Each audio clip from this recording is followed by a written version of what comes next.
नमः. मणिग्रीव आपल्या पत्नीसह उग्रदेव समोर बसला. चमत्कार नावाचे नगर इथून जवळच आहे. तेथे मी राहतो. मी श्रीमंत, उदार, परोपकारी असून माझ्यामध्ये दैवयोगाने दुर्बुद्धी सुचली. मी अत्याचार केला, स्वैराचार केला, दुराचार केला, अनेक प्रकारचे व्यसनं मला लागली. कित्येक स्त्रिया भ्रष्ट केला, कित्येकांना लुबाडले, कित्येक खून केले. असे सर्व लोक मी त्रासून टाकले असताना गावाने मला वाळीत टाकलं आणि गावातून एके दिवशी मला हाकलून दिलं. माझी जी जमीन, घर अगदी होतं सगळं माझ्या आप्तेष्टांनी हडपून टाकलं आणि मला या वनामध्ये अरण्य प्राप्त झालं आहे.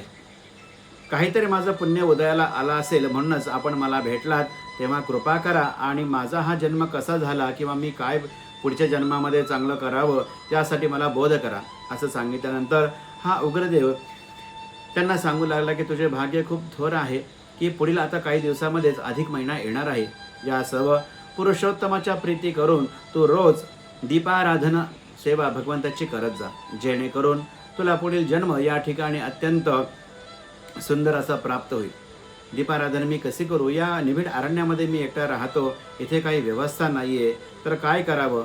तेव्हा म्हणाले की जरी तीळ तेलाचा दिवा तुला लावणं शक्य नसेल तरी इंगुतीचे तेल मात्र इथे विपुल प्रमाणात आहे. याचा दिवा जर भगवंतासमोर लावला तरी तुझं कल्याण होत आहे. असा सर्व निरोप देऊन या ठिकाणी उग्रदेव ब्राह्मण आपल्या मार्गाने निघून गेले. पुढे याने अधिक मास येताच या ठिकाणी दीपाराधना सुरू केलं. रोज त्या सरोवराकाठी जाऊन दोघे पती पत्नी स्नान करायचे. पतिव्रता धर्माचं आचरण करणारी पतिव्रता नारी या ठिकाणी पुरुषोत्तमाच्या प्रित्यर्थ दीपदान, दीपव्रताचं आचरण नित्य दोघेजण मनोभावे करू लागले. याचाच प्रसाद म्हणून चित्रबाहू राजा, तुझा हा जन्म जो झालेला आहे, निष्कंटक राज्य तुला जे प्राप्त झालं आहे, अनंत प्रकारचे ऐश्वर्य तुला जे मिळाले आहेत ते त्या पूर्वकर्माच्या जोरावर भगवंताच्या कृपा आशीर्वादाने मिळालेले आहेत. त्याचंच पुण्य म्हणून तुला ही गुणवती चंद्रकला नावाची पत्नी लाभली आहे. तुमच्या दोघांचंही हे राज्य, हे वैभव, हे सगळी पुरुषोत्तमाची कृपा आहे. तुझ्या दीपदानाच्या महत्त्व ते त्याचं आचरण केल्याचं हे फळ आहे.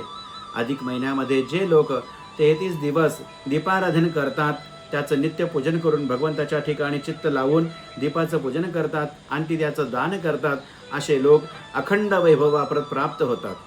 ही कथा या चित्रबाहूला राजाला सांगितली आणि मुनीवर त्यातून या ठिकाणी आपल्या मार्गस्थ झाले. पुढील अनेक कथांचा विस्तार श्रीहरीने भगवान श्रीहरीने लक्ष्मी मातेला सांगितलेला आहे. एक एक अध्यायामध्ये याची उकल होत जाईल.